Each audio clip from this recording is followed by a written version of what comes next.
So once again, thanks a lot for joining me this evening for this another episode of Heartfulness Heart to Heart series. I'm Shankar Sreenivasan.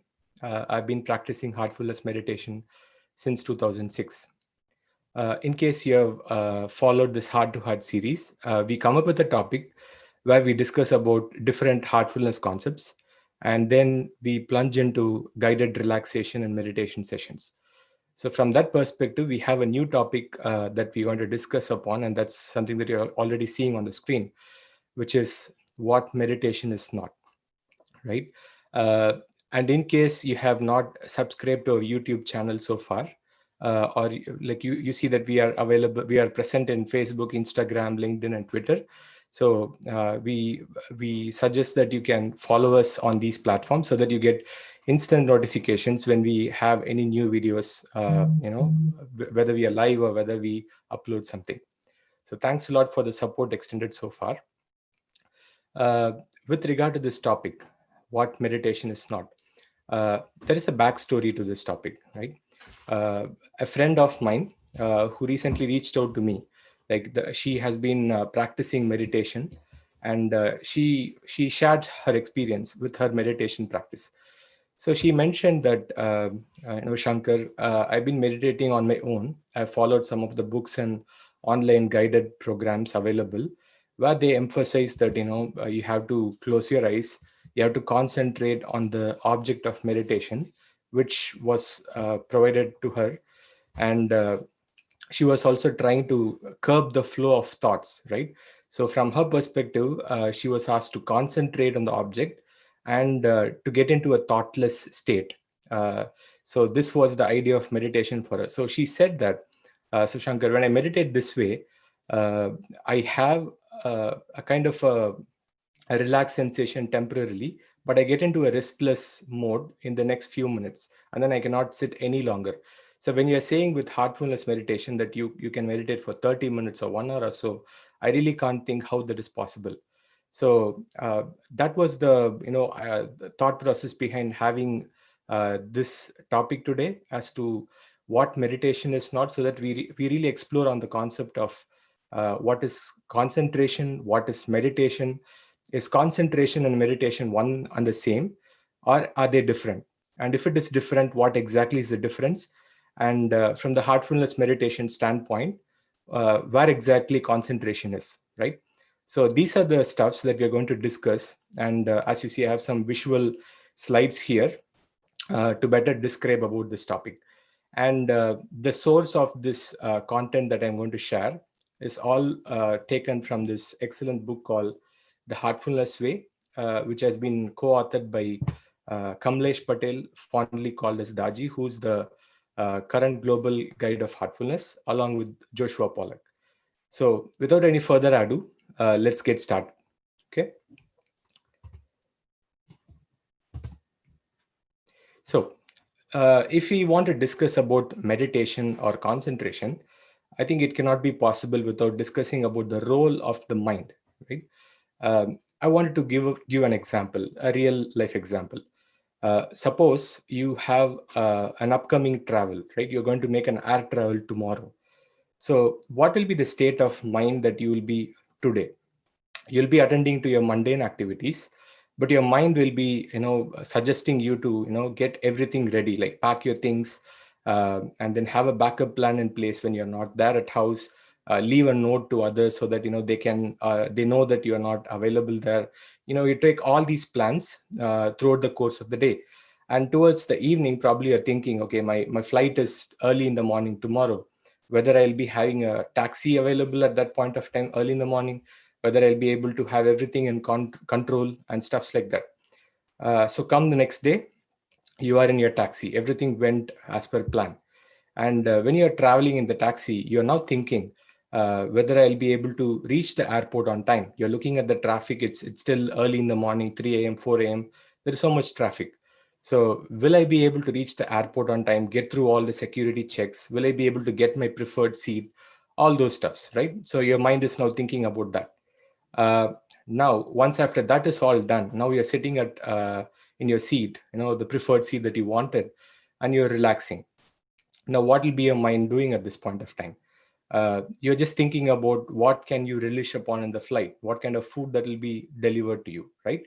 And then you're seeing your co-passengers who are just walking across.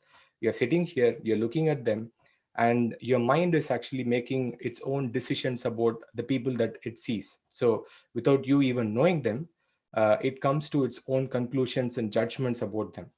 So if you see the whole series of activities, like everything was in complete control.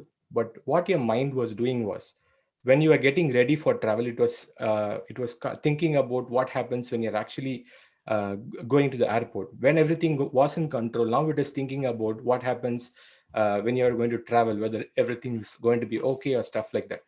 So this is the functioning of the mind, right? So as soon as a part of it which it felt was not under control is completed, it then latches on to another idea, and it keeps chattering. Something or the other keeps coming up, right? So that is what I wanted to elaborate here.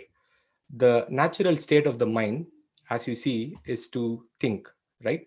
So we keep thinking on something again and again. So after one idea, the next idea just follows without you even having any control over it. So this takes us to a couple of aspects of the mind, which Daji has described in this Heartfulness Way book. So one is the unfocused mind, right? The unfocused mind has some specific characteristics. So as the name suggests, it's going to be restless, and it's going to wander from topic to topic, and there are going to be many thoughts. This is exactly what we saw in the example, right? And most of us actually could relate to this. And then there is another aspect, which is the focused mind. And what is the characteristic of a focused mind? It's for sure going to be the other way, wherein it's going to settle on one thought and it's going to rest on it, right? So that's the difference between a focused and unfocused mind. Why are we even talking about this, right? Uh, so the one that you see on the screen, uh, this beautiful diagram, this is again taken from this Heartfulness Way, where Daji talks about the characteristics of a focused and unfocused mind and the effort involved in the whole process. We are going to actually discuss this in detail in the upcoming slide, where we are going to be virtually be together and dwell on this idea, because I have some real scenarios that we have in everyday life where we can look at those scenarios, and then we can together think about whether what is the state of the mind there, whether it is going to be focused or unfocused, and whether there is any effort involved or not. So that is what we're going to do in these scenarios that you're seeing on the screen right now. Okay, let's take one example. A surgeon operating on a patient, right? So for a surgeon to operate on a patient to cure his or her ailment, they need to have a plan in place as to what they're going to do. And throughout the whole activity, they should be having complete focus in order to be able to do what they wanted to do, right? Let's say they are there doing this activity. Huh? Okay, I think there is just a sec.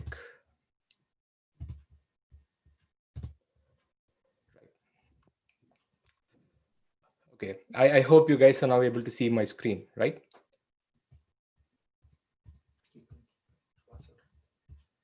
Yes. Yep.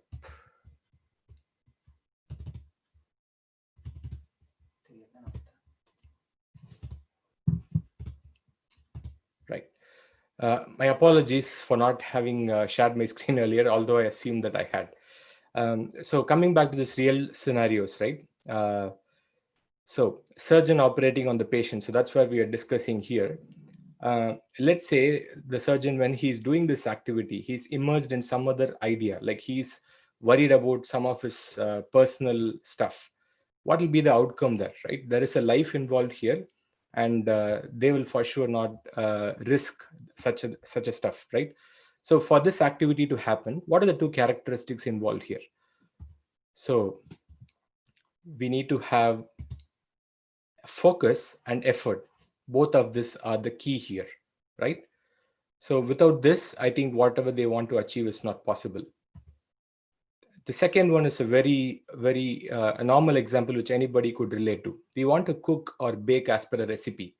Like we would have tried something, as a new stuff that we have not done so far, or this is a recipe that that's at the back of your mind. You have done it over and over again, but each and every time when you do this activity, you will have to really focus on your stuff, right? So you don't want to add, like, 3 teaspoons of salt when there should be only half a teaspoon of it, and the dish becomes unpalatable, right?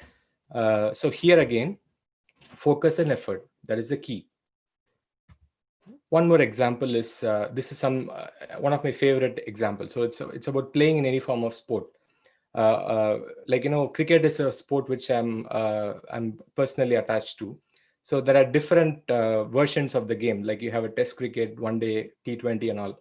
But if you listen to any of the captains out there or the players out there, they say that we have been asked to take it one game at a time. We have been asked to take it one ball at a time, be it a batsman or a bowler, right? Because as an individual, you're there, and your mind is actually coming up with so many things that will actually make you feel that you're out of control of the situation, and then you're not able to react to the game in the right way, right? What they actually do is they indulge in activities like, singing their favorite song, or trying to clear their mind by, deep inhale and exhale, so that they bring back the focus to the current situation out there, and they react to that specific instance, right? This way there is a focus, and to have that focus there is an effort. They need to curb the flow of thoughts. They could have multiple thoughts at the time, but they want to curb the flow of thought and focus on that moment. So what does it tell us?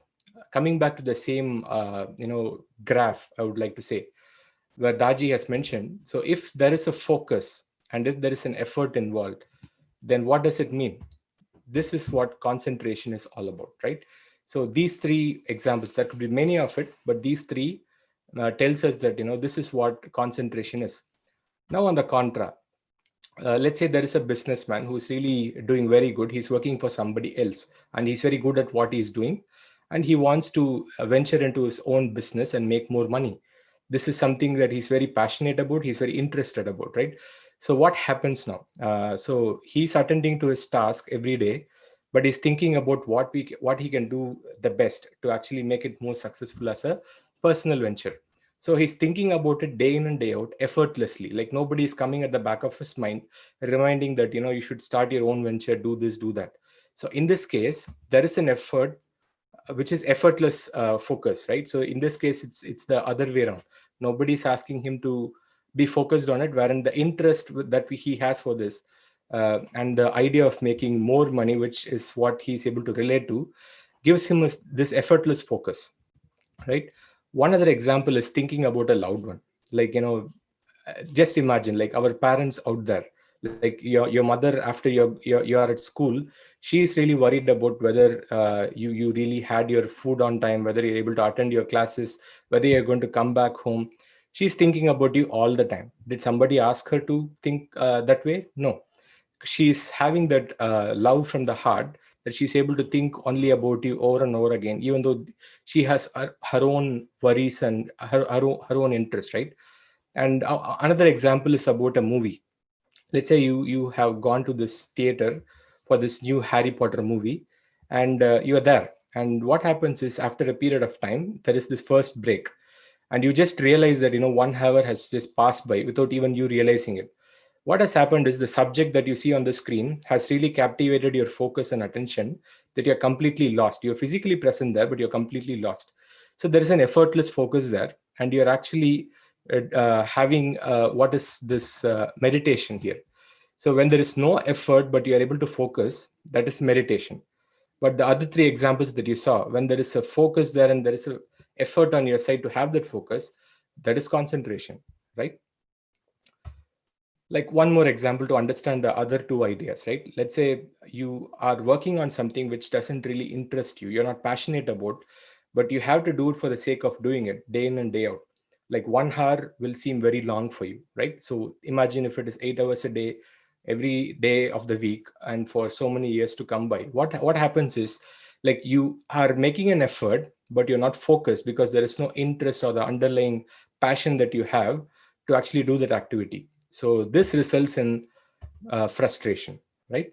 So this is the other spectrum. Finally, have you ever been sitting in a place, but you're completely lost? You're sitting, you're on a vacation trip, you're sitting on the board, but you're completely thinking about something else. What's happening at office? Did my task go through well? And stuffs like that, right? You're being in a place, but you're completely lost. You're physically present, but you're not mentally present there. So this is unfocused, effortless activity, and that is called daydreaming. So I hope we understood all these aspects of this graph that we have here through some real world examples, right? We can kind of summarize what we just saw as the difference. What is meditation? From all the examples that we just saw, meditation is thinking about one thing continuously, right? You keep thinking about it, and there is no effort involved here. What is concentration? Concentration is, it's a state in which the continuous activity of the mind, the thoughts are coming in both the cases, but in concentration, you have to make an effort to curb the flow of the thoughts. So what does it say? Meditation is something that we do without any force, it happens, right? But concentration is where you have to be physically there, like you have to add this force to actually curb the flow of thoughts and to bring your attention to the one that you actually want to focus on. Coming on this focus stuff, right? What is focus? Focus is the center of interest or activity. But what is the true nature of the focus, right? True focus is it should be effortless and it should happen naturally. Just like we saw when the businessman who is passionate about what he wants to do, or from the loved one, or when you are in a movie, like it happens naturally without you have to do anything there about it. When that is not possible, when it doesn't happen, we make effort to focus, and that is what concentration is all about. So this is the summary of what meditation is and what concentration is, right? And we also have what Babuji, who was the second global guide of heartfulness, like he was a spiritual scientist, let's say. He had a beautiful idea about meditation and concentration. Let's see on the screen what he actually says about meditation and concentration. So he says, when you mean to concentrate, you are there, meaning yourself, your identity. So quite definitely, but when you meditate, as per the heartfulness way, we are asked to close our eyes, have an idea that the divine light is already within, and we are actually waiting for something higher, right? So in this case, you are away from the idea of self. But in the case of concentration, you're very much there. You're applying your force, you're applying your effort in order to be able to concentrate.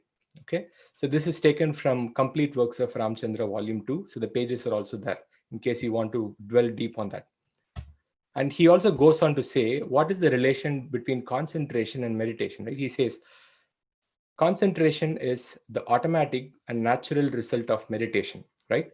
So those who insist on concentration in the place of meditation and force their mind into it generally meets with failure. So this is one of the answers that we wanted to actually find out in this session. What is the role of concentration? So we are going to meditate, and concentration is the result, natural result, as an outcome of the meditation, right? In case after looking at all these, you have a question in mind. If everybody is already meditating so far, what's so profound about meditation as a separate stuff, right? What's actually so profound about it? If you are already thinking about it, great, we're going to see the answer. If not, still we're going to see it, right? So there is an effect of meditation, the object of meditation, and the consciousness. So if your object of meditation is a mundane object, then your consciousness will be at the mundane level. You're thinking about money, or you want to probably excel at something, you're so interested. So it's all mundane object, and then you're going to have consciousness only at that level. And if you have a temporary object, so here in the heartfulness way, Daji gives a beautiful example. Like you're driving on the road, your kid is very restless, and you see an ice cream parlor, and then you stop by and you think that probably getting an ice cream will probably be the answer, or that will make your kid better. So the kid actually, once it has the ice cream, it naturally gets into this meditative mode. It's actually liking the ice cream. It's actually getting into this meditative mode. So until it completes it, it's completely a different personality that you see, right? 5 minutes back, there were so many tantrums and it was crying and stuff like that. But you have given a kind of an object for fulfillment for the restlessness that was there. So until and unless it is there, it will be in a temporary meditative state. That's what we are trying to talk about. So if these two are true, then if you're going to have the object of meditation as a profound changeless object, right, then it naturally leads to a permanent meditative state, right? So what is the takeaway? What are we learning from here? If we have an effortless focus upon a profound object, it leads to a permanent meditative state, which is what we are doing here in the heartfulness meditation. As I said, we close our eyes, we think of we have this idea of the presence of divinity within us, and we wait, or we don't force ourselves, right? So we naturally deal with the thoughts that come by without attending to it, and we are just waiting there. So that's what we are doing here with the heartfulness meditation. So we spoke about interest at large in the second slide, right? So what is interest? So if we have something that interests us, we effortlessly focus on it. So we spoke about focus with effort and without effort. So when we have something that interests us, we have an effortless focus there. In that case, is it possible that we choose what interests us? Because what interests you might not interest me, right? Each and everybody have their own object of interest. So what determines all this? It's nothing but the impressions that we carry in our consciousness. So we have dealt with the topic of impression, samskaras and all, right? So just for the benefit of everybody, what is impressions? So it's nothing but when we constantly engage with likes and dislikes every day, day in, day out, it leaves deep imprints in our inner being, and that will actually be determining our future behavior and actions, right? So when we are saturated with likes, then we get into likes, desires, fulfillment cycle. So it's going to be round and round. We're going to be in circles. And then if we have dislikes, we're going to be saturated with hatred. And all these forms impressions in the field of consciousness, and that determines our interest, and that determines our behavior and actions. So this is how all these are coming together. Okay, so what are the takeaways? What did we just see from all these? Everybody already meditates, so that's a great news. So that's not something that you need to master a skill, because everybody already meditates already without even knowing that they are doing it. And concentration is an attempt to focus. So you are very much there, you are applying your force and effort to actually focus on something that you want to be attending to at that point of time, right? And meditative mind is a mixture of focus and effortlessness. So it is to be immersed in one thought, but effortlessly so, right? And last point, it's about meditative state throughout the day. I would like to give a small example before I close out. Let's say you have an idea, like you wanted to take control of your physical health, and you've decided that you go to the gym, you work out like 1 hour a day, follow the plans as per the whatever trainers have given you, whatever dietitians have given you. So after that 1 hour is done, after you come back home, will you actually be the same person like what you are doing? Like let's say you are somebody who was eating junk food all the time, and you are being a very lazy person who's just hitting the couch all the time, binge watching, or you are just playing video games all the time. When you have an interest, or when you have taken up this idea that you have to have your physical health in your control, on top of what you do in the gym, as you come back home, you will take specific steps and actions so that what you work out in the gym complements to your lifestyle at home, right? So it's a complete package. What you do for 1 hour and what you do for the next 23 hours uh, really plays a part in your overall health and well-being. Without that, if you're going to check how you are after 30 days or 60 days, you're going to be the same. Why did I just say this? So if you want to close your eyes and meditate for 1 hour, and then you feel that the profound object of meditation should give you a profound experience, and then you remain the same person like how you were, right, throughout the rest of the 23 hours, you're not centered within yourself, you're not attending to the meditative state that you had the experience that morning, you completely let go of it. After that is gone, So your mind, which is on the whole day, it is like wandering from one thought to other.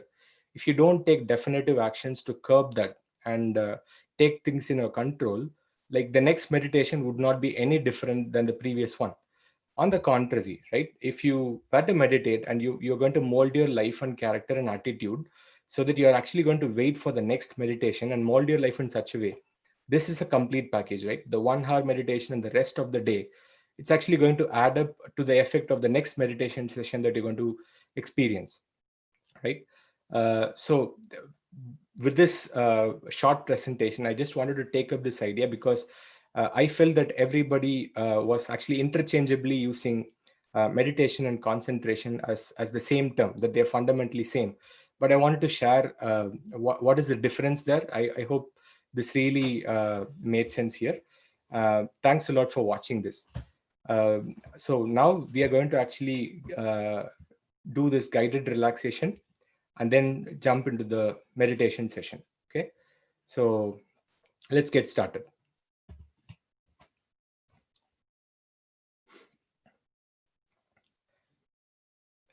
Sit comfortably and close your eyes.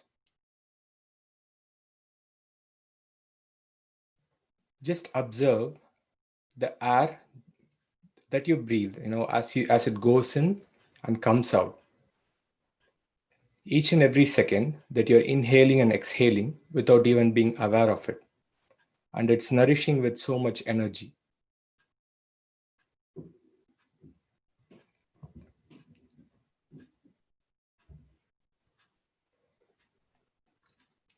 Have your awareness on your toes. Wiggle your toes if you want to relax it. Now we are going to get started with the relaxation.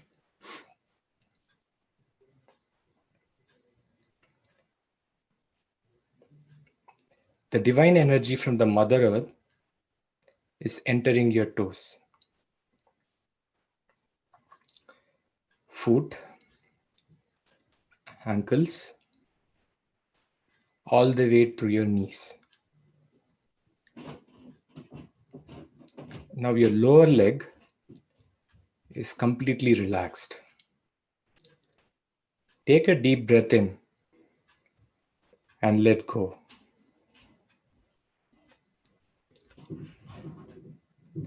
Feel the complete relaxation that you experienced in your lower leg.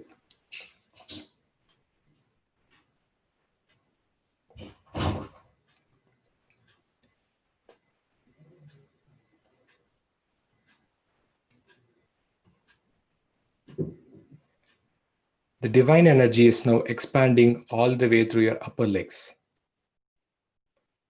relaxing your thighs, all the way through your abdomen.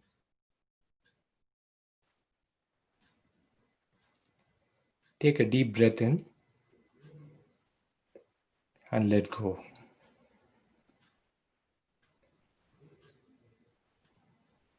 You're now feeling completely relaxed.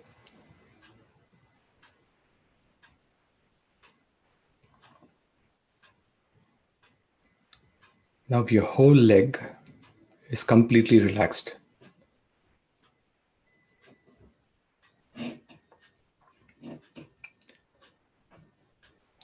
The divine energy is now moving in through your back, from your tailbone through your spine. It's going all the way to your neck.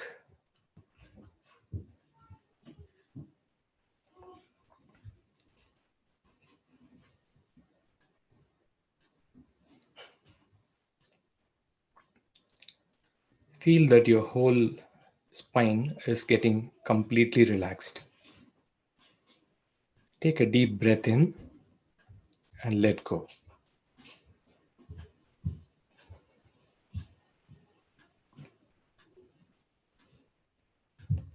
Have your awareness on the shoulder blades and your chest.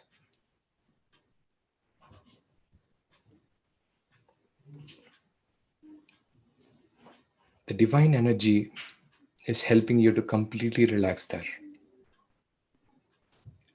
Any pain, anything that may bothering you at this point, it's now melting out. It's going away. You're now being completely relaxed. Take a deep breath in and let go.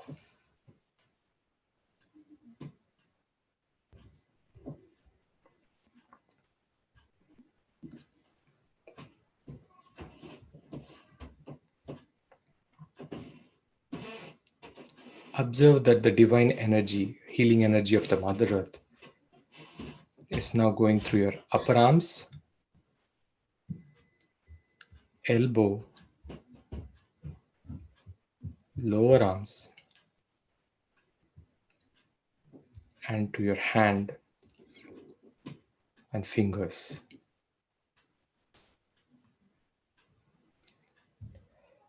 Anything that may be bothering you, any pain, any discomfort, you're now getting completely relaxed, and it's all going out through your fingertips.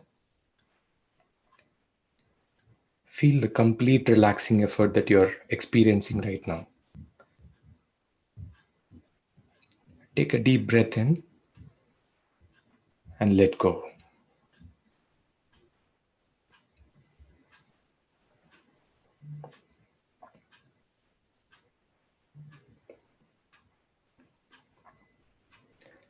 Now bring your attention to your neck muscles.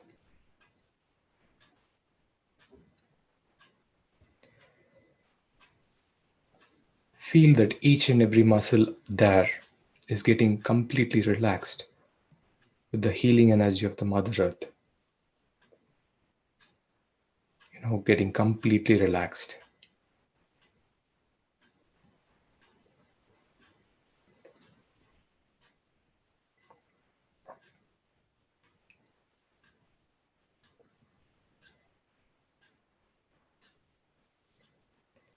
Now bring your attention to your facial muscles. All the vital organs in your facial area. Your mouth, nose, eyes, ears. You're now completely getting relaxed.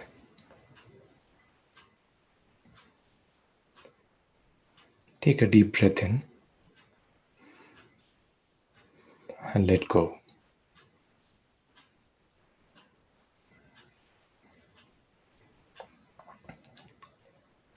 Now the healing energy is present throughout your body, from your toes to the top of your head. Take a moment to scan yourself. See if there is any part of the body which is still not yet relaxed. Take a minute or two to completely relax yourself. Gently.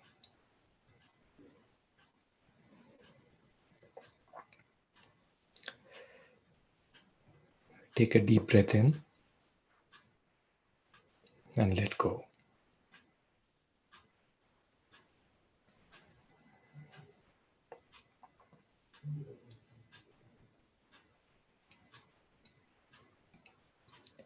Observe your inner condition at this point of time.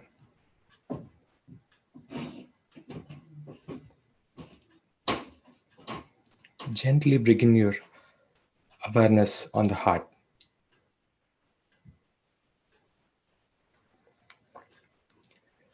Stay on the heart as long as you feel.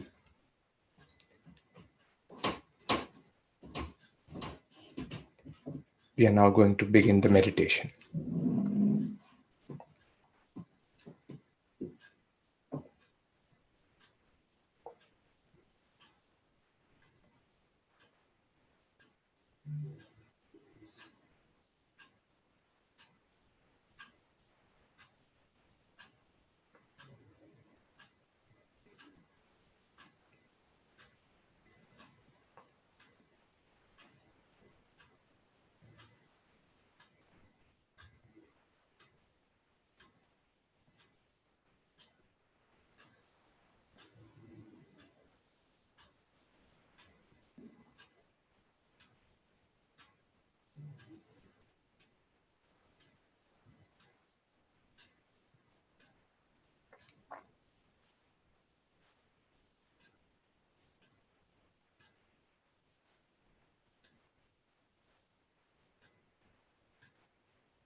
Gently have your eyes closed and observe your experiences during meditation.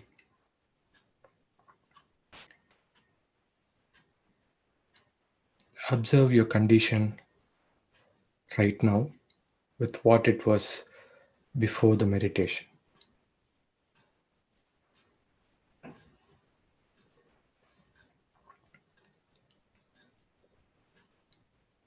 Whenever you're ready, you may slowly open your eyes.